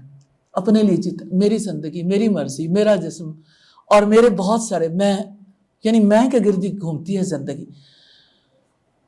تو اگر آپ نے آسمانی لائف سٹائل اختیار کرنا ہے جو آپ کے رب نے دیا ہے، الہامی لائف سٹائل، اگر آپ نے اسلامی لائف سٹائل اختیار کرنا ہے تو اللہ کو بڑا بنا لیں، اس کو بڑا مان لیں. یہ آپ کا آرڈر ہے، ڈس آرڈر کو ختم کرتا ہے. کہ ڈس آرڈر کیا ہے؟ اللہ کے مقابلے میں کسی اور چیز کو بڑا بنا لینا. کیونکہ آپ اگر مینٹلی ہیلدی ہوں گے تو اسپرچولی ہیلدی ہو سکتے ہیں. اور آپ دیکھیں کہ اسپرچولی انسان یعنی کوئی جھوٹ بولتا ہے، غیبت چغلی جہاں عام ہو، جہاں پہ انسانوں کے اندر سے ہمدردی ختم ہو گئی ہو، جہاں پہ بھائی بھائی کا گلا کاٹے، جہاں لوگ بے حس تنگ دل ہو گئے ہوں، تو یہ اسپرچولی انہیلتھی ہونے کی علامت ہے نا. تو اسپرچول ہیلتھ پہ کام کریں، تاکہ جیسے فزیکل ہیلتھ پہ کام کرنا ضروری ہے، ایسے ہی مینٹلی ہیلدی ہونے کے لیے عقیدہ سیکھنا ضروری ہے، اللہ سبحانہ تعالیٰ کے اسماء و صفات کو سیکھنا ضروری ہے. آج کل ہم ایک گھنٹے کا سیشن کرتے ہیں living by the names of Allah سبحانہ وتعالیٰ 9 o'clock پہ رات کو. تو اللہ سبحانہ تعالیٰ کے ساتھ جڑنے والے کی زندگی بہت ڈیفرنٹ ہوتی ہے. ایک اکیلا شخص کیسے پوری دنیا پہ بھاری ہو جاتا ہے. قوی تو اللہ تعالیٰ ہے. تو انسان دنیا میں پاور حاصل کرنا چاہتے ہیں، پاورفل کے ساتھ جڑتے ہیں، کمزور بن کے نہیں رہنا چاہتے. تو سب سے زیادہ پاورفل کے ساتھ جڑ جائیں. انسان عزت کے لیے جیتے ہیں، تو عزت تو اللہ کے ہاتھ میں ہے. وَتُعِزُّ مَن تَشَاءُ وَتُذِلُّ مَن تَشَاءُ. تو جسے چاہتا ہے عزت دیتا ہے، تو جسے چاہتا ہے ذلت دیتا ہے. تو عزت اور ذلت تو اللہ سبحانہ تعالیٰ کے ہاتھ میں ہے. ان العزت للہ جميعا. بے شک عزت ساری کی ساری اللہ کے لیے. تو بس اسلامک لائف سٹائل میں سب سے بڑی بات یہ ہے کہ آپ اللہ کو بڑا مان لیں اور اللہ سبحانہ تعالیٰ کے لیے جئیں. اس کی خوشی کے آگے اپنی خوشی کو سرنڈر کر دیں. جو وہ چاہے، جو وہ پسند کرے، جس طریقے سے وہ ہمیں زندگی گزارنے کا حکم دیتا ہے ویسے زندگی گزارے. وہ زندگی اللہ کے رسول نے گزاری، اور جو آپ نے کیا وہی عمل اگر ہم کریں گے، اس طریقے سے کریں گے، تو اللہ سبحانہ تعالیٰ ہمارے اس عمل کو قبول کریں گے. ایون آپ کی نماز ہے، آپ اپنی نماز آپ نے سیکھی، آپ نے کبھی زندگی میں غور ہی نہیں کیا کہ رسول اللہ کیسے نماز پڑھتے تھے. رسول اللہ نے تو فرمایا صلو کما رأیتمونی اصلی. نماز اس طرح پڑھو جیسے مجھے پڑھتے دیکھتے ہو. کب آپ نے زندگی میں یہ وقت نکالا تھا کہ میں دیکھوں کہ رسول اللہ کیسے نماز ادا کرتے تھے؟ لوگ حج کرنے کے لیے جاتے ہیں، محتاج لوگ کبھی کسی سے پوچھتے ہیں اچھا پھر کیا کرنا ہے، پھر کیا کرنا ہے؟ رسول اللہ نے فرمایا خذوا انی مناسککم. مجھ سے اپنے مناسک حج سیکھو. تو اپنے نبی کو اپنا بنا لیں، ان کو اپنا رول ماڈل بنا لیں. اللہ سبحانہ تعالیٰ نے تو بنا دیا. جب آپ کا دل مانے گا تو آپ کے لیے راستے کھلے ہیں. اور انشاءاللہ ہم آنے والے دنوں میں ایک بہت سادہ سا کورس، اوپن کورس ہے، فری کورس ہے، کروانے جا رہے ہیں. لیو لائک محمد صلی اللہ علیہ وسلم. بہت سادگی کے ساتھ کہ آپ نے زندگی کیسے بسر کرنی ہے، لائف سٹائل آپ کا کیسا ہونا چاہیے. تو باقی چیزیں آپ ساری سمجھتے ہیں، لیکن یہ کہ اپنے آپ کو، اپنے وقت کو 4 حصوں میں تقسیم کرنا، یہ ٹائم مینجمنٹ ہے. آپ اپنے اوقات کی تقسیم اللہ سبحانہ تعالیٰ کی مرضی کے مطابق 5 اوقات کی نماز ہے. ان الصلاۃ کانت علی المؤمنین کتابا موقوتا. بے شک نماز مومنوں پر وقت کی پابندی سے فرض کی گئی. 5 نمازوں کے اوقات، پھر نمازوں کے بعد کے اذکار ہیں، اللہ سبحانہ تعالیٰ کی یاد، پھر صبح و شام کے اذکار ہیں، پھر مخصوص اوقات کی دعائیں ہیں. جیسے میں 2 باتیں کر کے آپ سے اجازت چاہوں گی. جیسے نبی صلی اللہ علیہ وسلم نے فرمایا جب کوئی شخص گھر میں داخل ہوتا ہے اور اللہ سبحانہ تعالیٰ کا نام نہیں لیتا، یعنی دعا نہیں کرتا، بسم اللہ نہیں پڑھتا، تو شیاطین انتظار کر رہے ہوتے ہیں. وہ اس کے ساتھ داخل ہو جاتے ہیں اور کہتے ہیں آج رات کا کھانا بھی مل گیا، رہنے کا ٹھکانہ بھی مل گیا. Can you imagine? شیطان ہمارا دوست نہیں ہے. اور آپ اپنے دل سے پوچھیں آپ کو بیلیف ہے شیطان پہ؟ ہمارے ہاں تو لوگ کہتے ہیں کہ کرتے خود ہیں اور نام شیطان کا لگاتے ہیں، یعنی بیلیف نہیں ہے. بیلیف پارٹ بہت کمزور ہے. اس کے اوپر کام کرنے کی مجھے بھی، ہم سب کو ضرورت ہے اور ہمیشہ رہتی ہے. تو رسول اللہ نے فرمایا کہ جب کوئی بسم اللہ پڑھ کے انٹر ہوتا ہے تو شیطان کہتا ہے نہ آج رات کا کھانا ملا، نہ رہنے کا ٹھکانہ. جب کوئی ڈاکو گھر میں آتا ہے تو کیا کرتا ہے؟ مال آپ کا لینا چاہتا ہے، ریزسٹ کرو تو زندگی بھی لینا چاہتا ہے. آپ کی زندگی کی ہر بنیادی چیز جو آپ نے سب کچھ کمایا سب لے جانا چاہتا ہے نا. تو ابلیس بھی یہی چاہتا ہے، وہ دشمن ہے. کہ انسان کے پاس کچھ نہ بچے، آپس کے جھگڑے کرواتا ہے، فسادات. اور دوسرا آپ نے فرمایا کہ یہ جو بیت الخلاء ہیں، ٹوائلٹس، اس میں شیاطین مرد اور عورتیں وہاں سے تمہیں دیکھتے ہیں جہاں سے تم انہیں نہیں دیکھتے. تو چونکہ شیاطین ہمارے دشمن ہیں، تو جب کوئی یہ دعا کر کے جاتا ہے اللہم انی اعوذ بک من الخبث والخبائث، یا اللہ میں خبیث جنوں اور جننیوں سے تیری پناہ چاہتا ہوں، تو شیاطین پھر نقصان نہیں پہنچا سکتے. ہمارے ہاں بہت زیادہ نقصان جو سامنے آتے ہیں وہ ڈس بلیف کی وجہ سے، کہ لوگ بلیف ہی نہیں کرتے اور واش روم جاتے ہوئے، ٹوائلٹس جاتے ہوئے اپنے آپ کو اللہ کی پناہ میں نہیں دیتے، اللہ کی پناہ نہیں مانگتے، جس کی وجہ سے زندگیاں متاثر ہیں. تو اسلامک لائف سٹائل میں جو بنیادی چیزیں، بنیادی آپ کا ذکر، آپ کی دعائیں، آپ کا تلاوت کرنا، پھر آپ کا علم حاصل کرنا، کیونکہ آپ اللہ کی کتاب جو قرآن آپ کے لیے انسٹرکشن مینول ہے، آپ اپنے انسٹرکشن مینول کو نہیں پڑھیں گے تو آپ کو کیسے پتہ چلے گا کہ ہم نے زندگی کیسے گزارنی ہے. اور پھر یہ کہ جس طرح یعنی اخلاقیات ہیں بنیادی، پھر حقوق و فرائض ہیں، جیسے ریلیشنز ہیں، ان کو مضبوط کرنے کے لیے کام کرنا ہے. تو اللہ تعالیٰ نے حق اور فرض دونوں مقرر کر دیے. تو یہی اسلامک لائف سٹائل ہے کہ آپ اپنی زندگی کی بیٹرمنٹ کے لیے، اپنی زندگی کی کوالٹی پہ کام کریں، کہ آپ نے جینا تو ہے، آپ نے رہنا تو ہے، آپ کی رشتہ داریاں نبھانی تو ہیں، لیکن اللہ سبحانہ تعالیٰ کے لیے نبھائیں گے تو اجر پائیں گے. رسول اللہ نے فرمایا صلہ رحمی، رشتوں کو جوڑنا، صلہ رحمی کرنے والے کے لیے اس کی عمر اور رزق میں برکت دی جاتی. تو یہی اسلام ہے اور یہی ہمارا لائف سٹائل ہے. تو اپنے ہر دن میں دیکھیں کہ کبھی کسی کی مدد کی، کبھی کسی بیمار کی عیادت کی، کبھی کسی کو سہارا دیا. کسی کے لیے آپ کیا کر سکتے ہیں؟ حضرت عائشہ کے پاس ایک خاتون آئی، حضرت عائشہ بھی روزے سے تھیں، وہ بھی روزے کے ٹائم پہ آئی، یعنی افطار کے ٹائم پہ.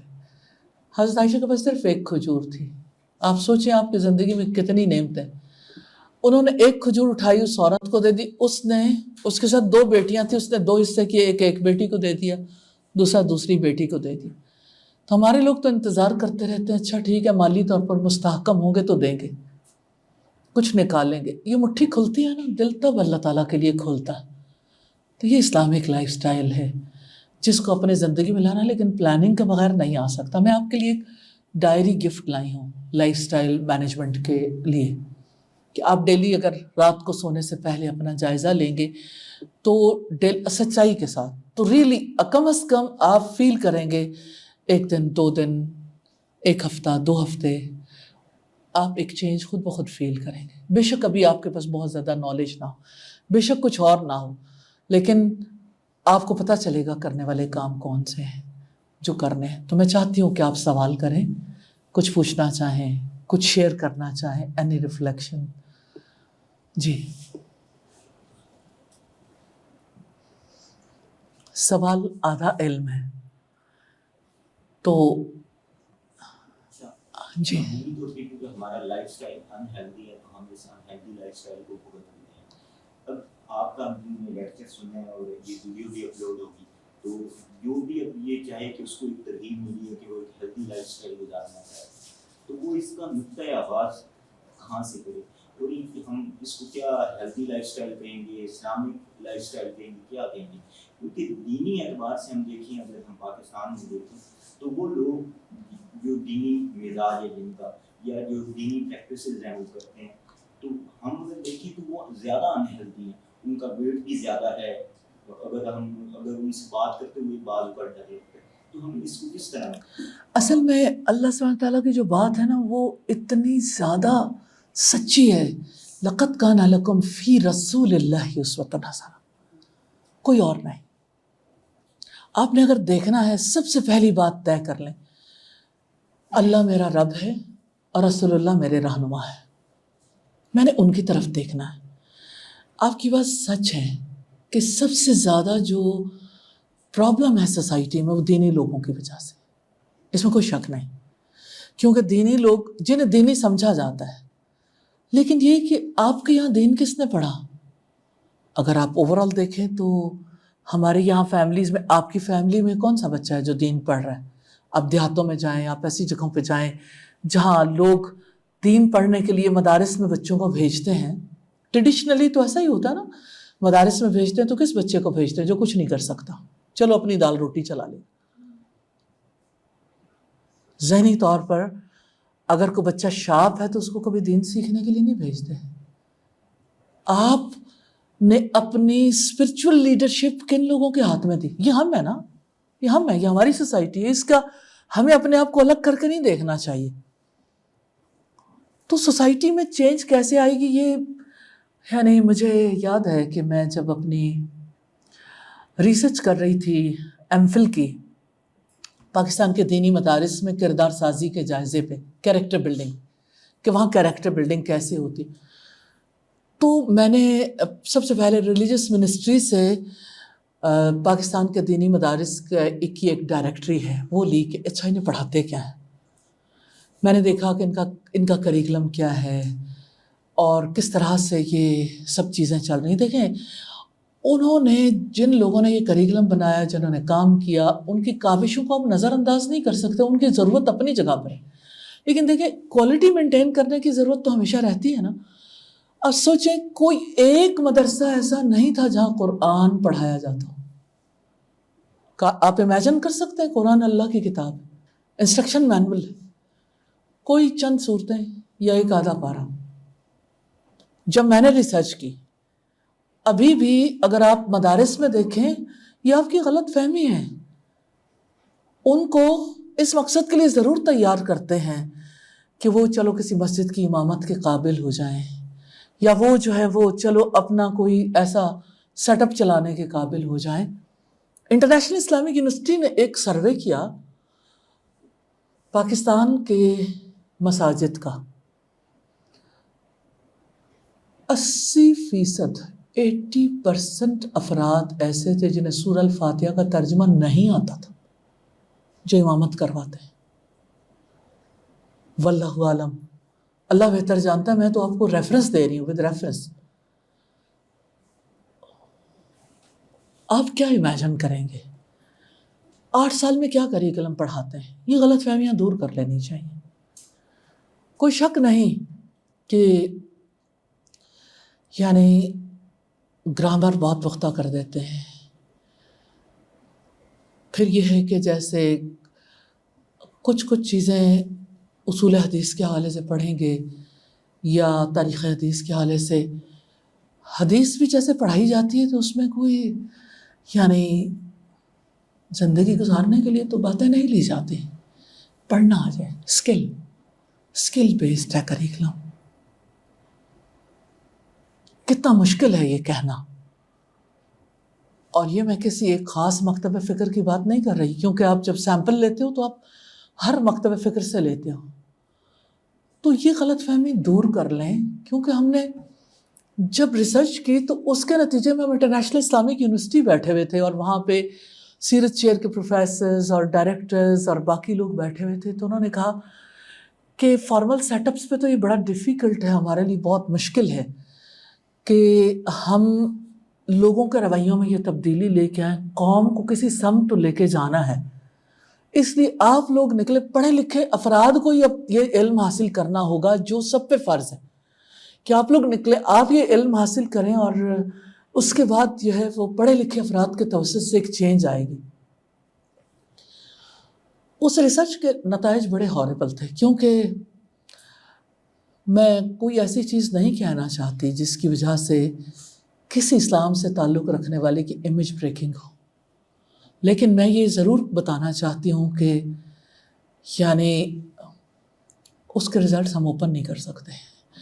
اور میں یہ کہنا چاہتی ہوں کہ اس کے بعد ہی میں ایک یونیورسٹی میں پڑھاتی تھی تو ہمیں یہ ڈیسیژن لینا پڑا کہ ٹھیک ہے پبلک میں جا کے تو آپ کال دو، لوگوں سے جا کے بات کرو، لوگوں کو اللہ سبحانہ تعالیٰ کے راستے کی طرف بلائیں. اور پھر ہم نے باقاعدہ کریکلم ڈیزائن کیا اور اس کے نتیجے میں ہم نے انور ویلفیئر فاؤنڈیشن ہم نے بنائی، جس کے توسط سے ہم لوگوں کو ایجوکیٹ کرنے کی کوشش کرتے ہیں. 1000 خامیاں ہوں گی ہمارے، لیکن اخلاص نیت کے ساتھ کم از کم ہم یہ ضرور کام کرنے کی کوشش کرتے ہیں کہ لوگ صرف لفظ نہ سیکھیں، عمل کرنا ضرور سیکھیں. اچھا، مائنڈ، باڈی اور سول کو جی نظر رکھتے ہوئے ایک تو پارٹ یہ تھا کہ ہیلدی لائف اسٹائل کا آغاز کیا ہونا چاہیے، اس پہ بھی تھوڑا سا بتا دیجیے. اور اس کے ساتھ ایک کوسچن اور بھی ہے جو ایڈ کر لیجیے. ابھی آپ نے کہا کہ غیبت کرنا اور کسی کا مذاق اڑانا یا کسی کو برا بھلا کہنا دین اس سے منع کرتا ہے، لیکن اگر ہم آج کی زندگی میں دیکھیں تو یہ تو ہمارا فن کا پارٹ ہے.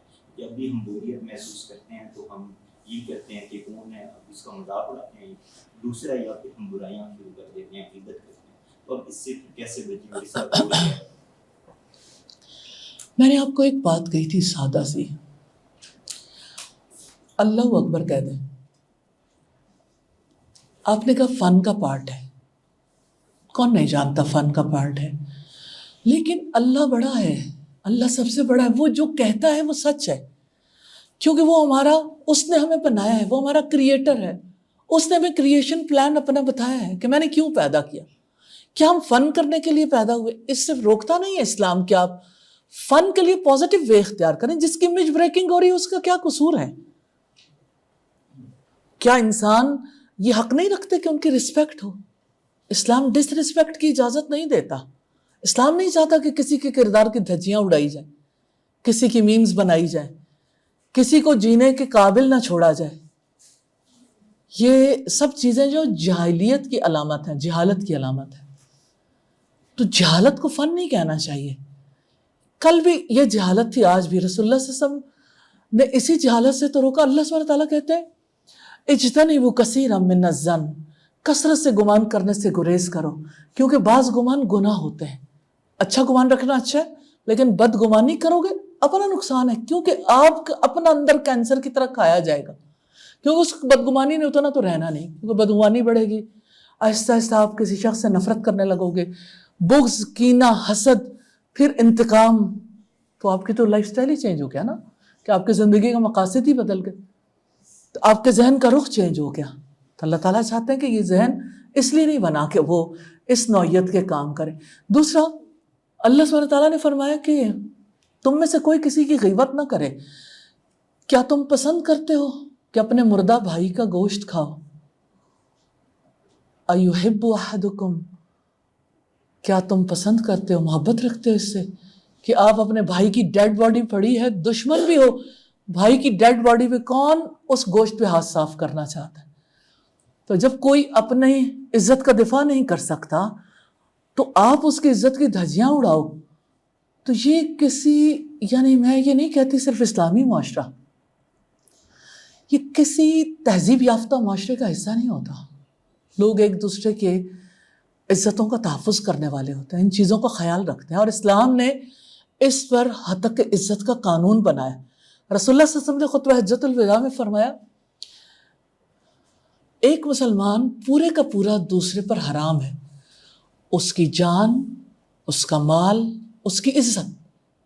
کوئی کسی کی عزت خراب نہیں کر سکتا، حرام ہے، پروہیبٹڈ.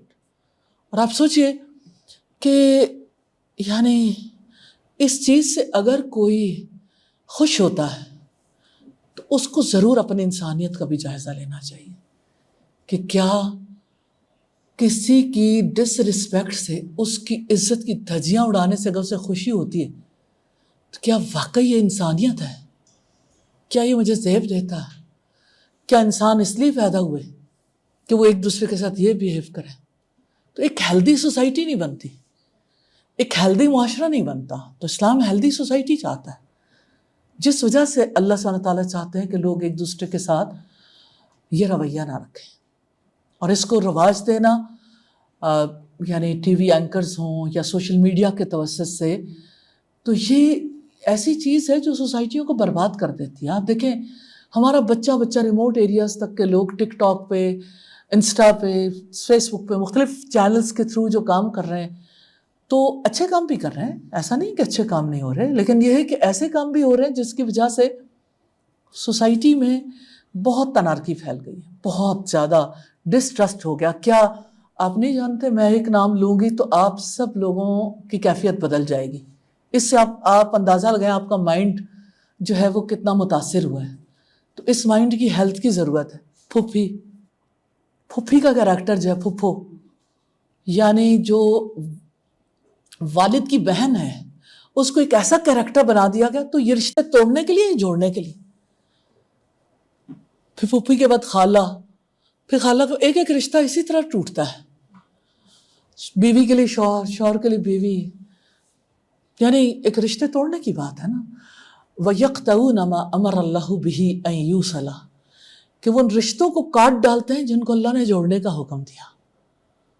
تو رشتے ہمارے لیے مقدس ہیں، ان کی وجہ سے عمر اور رزق میں برکت ہوتی ہے۔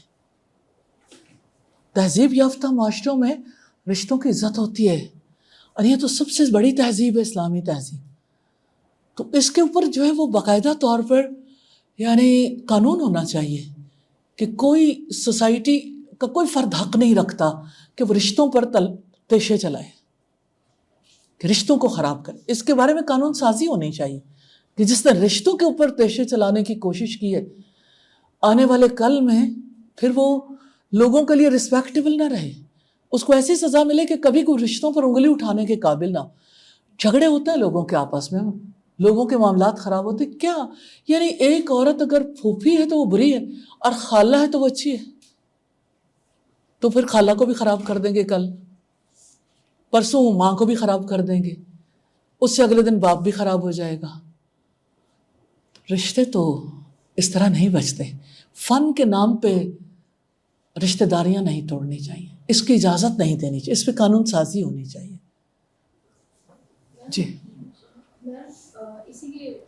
جی جی کچھ لوگ ایسے ہوتے ہیں جو بائی نیچر ان کو شاید عادت ہوتی ہے کہ وہ کسی کی بیک بائٹنگ کرتے رہتے ہیں، اور جس کی کر رہے ہوتے ہیں، اور فار ایگزامپل اس کو پتہ بھی چل جائے، وہ اگنور بھی کر رہے ہیں، لیکن ان کی ایک کوئی حد نہیں ہوتی، وہ بڑھتے ہی جاتے ہیں بڑھتے ہی جاتے ہیں۔ تو پھر ایسے لوگوں کے ساتھ کیسا رویہ اختیار کرنا چاہیے؟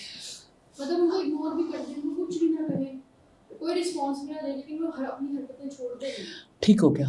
دو باتیں، پہلی آپ نے کہا لوگوں کی نیچر ایسی ہوتی ہے، رسول اللہ صلی اللہ علیہ وسلم نے فرمایا ہر بچہ دین فطرت پر پیدا ہوتا ہے، یہ اس کے ماں باپ ہیں جو اسے یہودی، عیسائی یا مجوسی بنا دیں، کوئی فطری طور پر یہ گند لے کے پیدا نہیں ہوتا، یہ لرنڈ بیہیویئر ہے۔ دوسری بات، آپ نے کہا کہ وہ کچھ بھی کر لیں رکتے نہیں۔ نبی صلی اللہ علیہ وسلم نے فرمایا من رأى منکم منکرا فلیغیرہ بیدہ، جو کوئی تم میں سے برائی دیکھے اس کو چاہیے اپنے ہاتھ سے روکے۔ فإن لم یستطع، اگر وہ استطاعت نہیں رکھتا، فبلسانہ، اپنی زبان سے روکے۔ فإن لم یستطع، پھر اگر وہ اس کی طاقت بھی نہیں رکھتا، فبقلبہ، تو اپنے دل میں برا جانے۔ وذلک هو اضعف الایمان، یہ سب سے کمزور ایمان۔ تو روکنا بہت ضروری ہے۔ برائی کرنے والے کو جب تک پکڑا نہ جائے، اس کو یہ پتا چلے مجھے کھلی چھوٹ ہے تو وہ کرتا چلا جائے گا، کوئی حد ہی نہیں۔ تو ایسے شخص کو یعنی سب لوگ اگر مل کے پکڑیں تو نہیں کرے گا، وہ مشکل ہو جائے گی۔ برائی کرنے والے کی سانسیں بند کرنی چاہیے، روکنا چاہیے، اور سب مل کے ہی روک سکتے ہیں۔ جی ایسی بہت سی اسپورٹس بھی ہوتے ہیں، ارد گرد والے سن کے بھی چپ ہو جاتے ہیں۔ جی جی آپ نے بہت اچھی طرف توجہ دلائی۔ دیکھیے نبی صلی اللہ علیہ وسلم نے فرمایا، میں بار بار رسول اللہ کی بات اس لیے کروں گی کہ اب آپ کے دلوں میں ایکسیپٹیبلٹی ہے کہ ہم نے اتنی بات چیت کی تو آپ کے دل میں، کیونکہ آپ کا دل اللہ سبحانہ تعالیٰ نے یعنی اپنے لیے بنایا نا، تو اللہ تعالیٰ کی بات کو آپ نے قبول کیا ہے الحمدللہ۔ رسول اللہ صلی اللہ علیہ وسلم نے فرمایا تم ضرور لوگوں کو نیکی کا حکم دو گے، برائی سے روکو گے، ورنہ تم دعائیں کرو گے اللہ تمہاری دعائیں قبول نہیں کرے گا۔ تو یہ کہ یہ کام چھوڑنا ہی نہیں ہے کہ مسلمان نے، جہاں کہیں جتھے بندی برائی کے لیے نہ ہو، نیکی کے لیے ہو۔ تو یہ تو سوسائٹی کی نیڈ ہے نا کہ آپ کسی کی عزت کا تحفظ کرتے ہو، کہیں کوئی کسی کے ساتھ بھی کوئی بری بات کرنے لگے کسی کے بارے میں تو آپ سننے سے انکار کر دیں، کان نہ دیں۔ ایک خاتون نے اپنی موبائل پہ اپنی ٹون سیٹ کی، نہ غیبت کریں گے نہ سنیں گے۔ اب وہ جس نے فون کال اس لیے کی ہے کہ وہ جو ہے کسی نہ کسی کی بات کرے تو اس کو بھی پتہ چل جاتا ہے کہ یہاں کرنے کا کوئی فائدہ نہیں، تو اپنے آپ کو جو ہے وہ یعنی پیش نہیں کرنا چاہیے، شامل نہیں ہونا چاہیے برائی کے ساتھ۔ اور آپ اپنے آپ کو ایسا بنائیں کہ آپ کی موجودگی میں کسی کو جرأت نہ ہو کسی کے بارے میں بات کرنے. آپ کانفیڈنٹ ہو جائیں گے, فرم ہو جائیں گے, تو کم از کم آپ اتنی یعنی آپ نے تو وہ ماحول پیدا کر دیا نا, آپ کی باؤنڈری تو سیٹ ہو گئی نا, آپ تو اس کا حصہ نہیں بنے, آپ شیئر نہیں ڈالیں. جی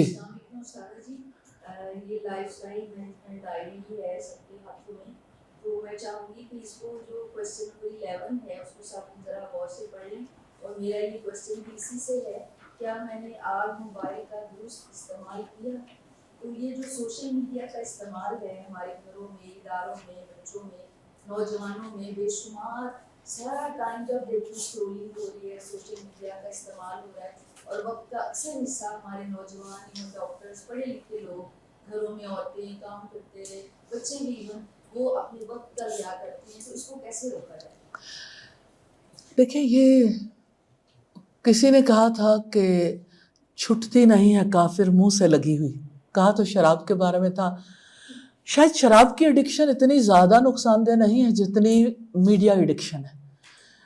ابھی کچھ سال پہلے کی بات ہے, ایک ریسرچ ہوئی تھی میری لینڈ یونیورسٹی میں, صرف 12 گھنٹے کے لیے لوگوں کے موبائلز, لیپ ٹاپس اور یعنی جتنی گیجٹس تھیں ان سے لے لی گئیں. تو یہ دیکھا گیا کہ یعنی 12 گھنٹے میں لوگوں کے اندر کیا چینج آتی ہے. تو جس وقت یعنی 12 گھنٹے کے بعد لوگوں سے ملے تو کسی نے کہا ہمارا سر پھٹنے لگ گیا, کسی نے کہا کہ ہمارا دل چاہتا تھا, اس سے انتہائی نفرت ہو گئی جس نے ہم سے ہمارا موبائل لے لیا, اور اسی طرح کی بہت ساری چیزیں. میں نے یہ بات اس لیے آپ سے کہی ہے کہ, اور ایک اور ریسرچ بھی کرنا چاہتی ہوں آپ کے ساتھ شیئر, کہ ایک خاتون اور اس کے ہسبینڈ 8 مہینے کا بچہ تھا, ساری رات یعنی سوشل میڈیا پہ مختلف چیزوں میں مصروف رہے. تو 8 مہینے کا بچہ جو ہے وہ چیختا رہا, آخر اس کی ڈیتھ ہو گئی. یعنی اس کی کوئی تکلیف ہوگی یا اس کو کچھ چاہیے ہوگا.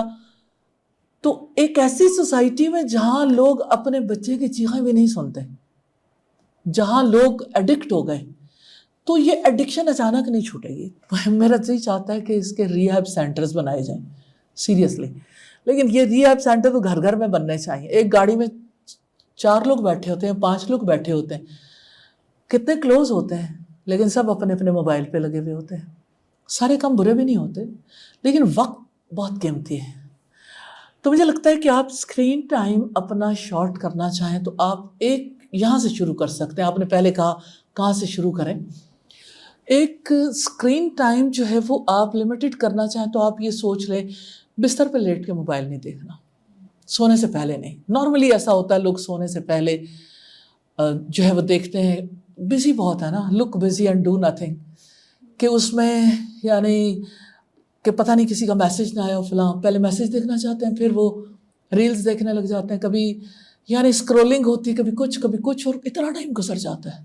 لیکن اگر آپ سونے سے پہلے دعا کر کے ایک چیز پہ اپنے آپ کو باؤنڈ کر لیں, یعنی دن بھر آپ نے جو کچھ بھی کیا, لیکن آپ یہاں سے شروع کر سکتے ہیں, اس کے ریزلٹس دیکھیں.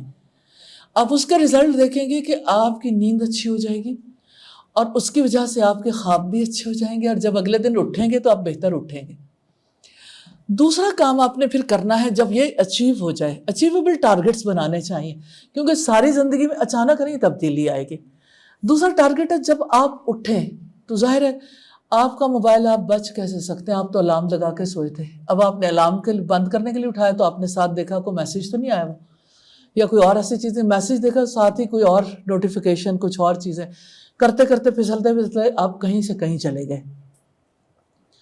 مارننگ میں اٹھتے ساتھ آپ سوچ لیں کہ یہ تو میرا اللہ سبحانہ تعالیٰ کے لیے, اس سے کنیکشن کے لیے ٹائم, اگر وہ 2 ٹائم آپ بچا جائیں, پھر اگلے سٹیپ پہ 3rd سٹیپ ہے نماز پڑھنے سے 5 منٹ پہلے نہیں دیکھنا.